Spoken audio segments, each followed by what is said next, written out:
buenas noches, bienvenidos al programa Qué grande es el cine, La 2, Televisión Española. Hoy vamos a ver una película estupenda, Gigi, de Vincent Minnelli, que es uno de los más grandes directores de cine que dio Hollywood en la época dorada, porque si hay alguien que podemos decir un hombre de estudio, un hombre de la Metro-Goldwyn-Mayer, en este caso es Vicente Minnelli. Es sacado de un cuestionario Proust que se le hizo a Minnelli hacia la última época ya de su vida. Y nada más las cosas en las que yo coincido con Minnelli absolutamente. Dice, su color preferido el amarillo.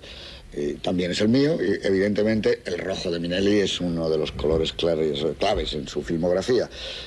Las flores, dice, las rosas amarillas, que también a mí me parecen fantásticas. Escritores favoritos, Proust, Hemingway, Somerset Maugham.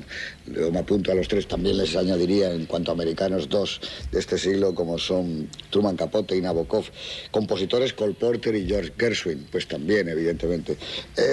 Yo creo que Vincent Minnelli, según han pasado los años, ha demostrado que no solo es el director todoterreno que está trabajando en una factoría como era Metro-Goldwyn-Mayer, sino un verdadero creador y un verdadero artista. Nosotros hemos puesto de Minnelli dos maravillosos musicales, como fue Cita en San Luis y The Band Wagon, Melodías de Broadway 1955. Con esta de hoy, con Gigi, cerramos una trilogía de oro. Pero bueno, en el mismo campo musical está Brigadoon, en ese campo tiene películas como Yolanda y El Ladrón, bueno, es increíble. Pero si fuéramos realmente a otro tipo de películas, como por ejemplo dramas, Cautivos del Mal es una de las mejores películas que se han hecho del cine en la historia del cine, por no decir 2 semanas en otra ciudad, que también es otra maravilla. Pero bueno, Como un torrente es otra obra maestra, o Los 4 jinetes del Apocalipsis, o bueno, yo no sé, pero en comedias yo tengo aquí apuntadas solo dos: Mi desconfiada esposa, Mamá nos complica la vida. Quiero decir que estamos ante un director de un talento, yo creo que tremendo. Vamos a hablar ahora de una película con 9 Oscars. Es la película que le da él precisamente el Oscar al mejor director, cuando ya había perdido todo tipo de esperanzas. Él pensaba que lo iba a obtener según su propia biografía, sus propias declaraciones, que él lo iba a tener en la película de Cautivos del Mal, o quizá lo iba a haber tenido en Un americano en París, que es otra de las joyas de él, aunque a mí me parece que Un americano en París ha envejecido más que todas estas de las que estamos hablando. En una palabra, yo creo que incluso en esta película también, si tuviéramos que definir con una sola línea el cine de Minnelli, es el cine de un cineasta donde lo imaginario predomina sobre lo real.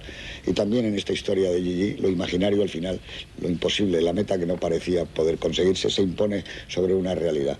Gigi, como digo, fue una película muy afortunada. En su momento no tuvo un gran éxito de crítica, pero según han pasado los años, se vio que aquellos premios compensaban una película de una enorme ligereza.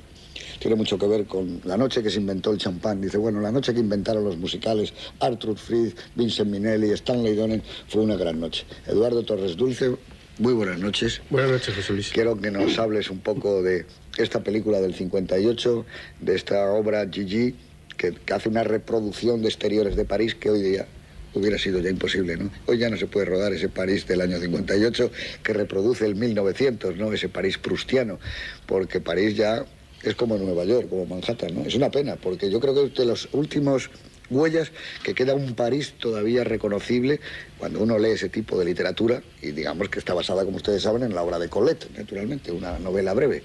Pues sí, efectivamente, yo creo que esta obra, a veces injustamente menospreciada dentro de ese collar de gemas, de perlas, que es la filmografía de Vincente Minnelli, en musicales, en comedias dramáticas y en melodramas, porque se habla mucho de las comedias musicales de Vincente Minnelli, pero yo creo que su fuerte es el melodrama dentro de estas características, ¿no? Gigi, como tú dices, pues es una obra de arte hecha por una factoría muy bien engrasada, que es la unidad de musicales que tenía Arthur Freed en la Metro-Goldwyn-Mayer. En el programa Melodías de Broadway ya hablasteis extensamente de esa situación, pero detrás hay, yo creo que tres talentos importantes. El primero, la pareja de Lerner y Loewe. El Lerner ganó el guión, si no recuerdo mal.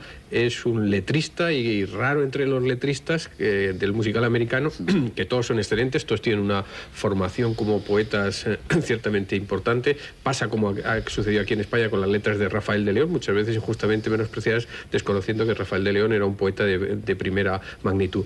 Pues Lerner, curiosamente, es además un estupendo guionista, como lo ha demostrado en más de una película. Pero yo creo que esta pareja de Lerner y Loewe, que hicieron después otros musicales magníficos, creo que en Gigi está presente la huella de My Fair Lady, en el planteamiento, en muchos compases de las canciones, en las orquestaciones, en los sets diseñados por el segundo genio que aparece en la película, que es Cecil Beaton, un exquisito inglés, dominador de toda la moda victoriana y eduardiana, un fotógrafo de modas y no de modas, que nos ha dejado quizás los mejores retratos sociales de la Inglaterra pues de medio siglo, de 50 años, y que está aquí presente en esta película. Y el tercero es Minelli. Minelli, una persona que cuando lo vean a los espectadores, y después seguro que hablamos en el coloquio, verán la discreción y la elegancia de Minelli para situarse siempre a la suficiente distancia para que resalte todo: el vestuario, la ambientación, el juego de los actores, las pequeñas coreografías, porque esta es un musical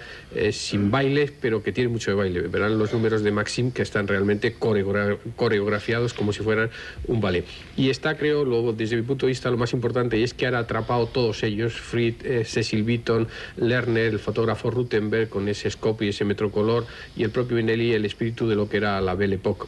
Esa época que decía Edgar Neville, mucha atención a los amigos de Neville, porque yo creo que esta es una película que seguro que le gustó mucho a Neville, muy neviliana, tiene que ver mucho con alta fidelidad, tiene que ver mucho con rapto, tiene que ver mucho sobre todo con el baile, que prácticamente casi empieza y acaba, solo le falta Boris Chevalier el comienzo y el final del baile en el Paseo de Coches del Retiro y aquí en el Bois de Boulogne. Ese París reconstruido que es el París de Proust, el París de la Belle Époque, ese momento mágico en que en Europa se divertía antes de la tragedia y que va entre 1890 y 1914. Yo creo que la elegancia de Minelli es haber atrapado ese instante, haberlo dejado en un plano, vamos a decir, deliciosamente frívolo, deliciosamente superficial, contando además un tema ciertamente escabroso, como es el de las entretenidas, que diría Miguel Miura, aquí hay algún miuriano de pro, como es Fernando Guillén, el mundo de las cocottes, de las demi-mondaines, el mundo del sexo sin amor o del amor sin sexo, y además de las dos cosas, el mundo de las noticias de sociedad. Todo eso está dado con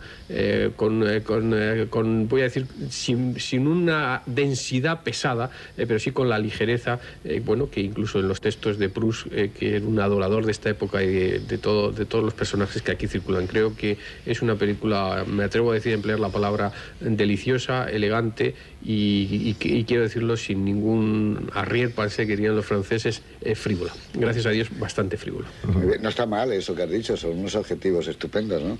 Fernando Guillén, muy buenas noches.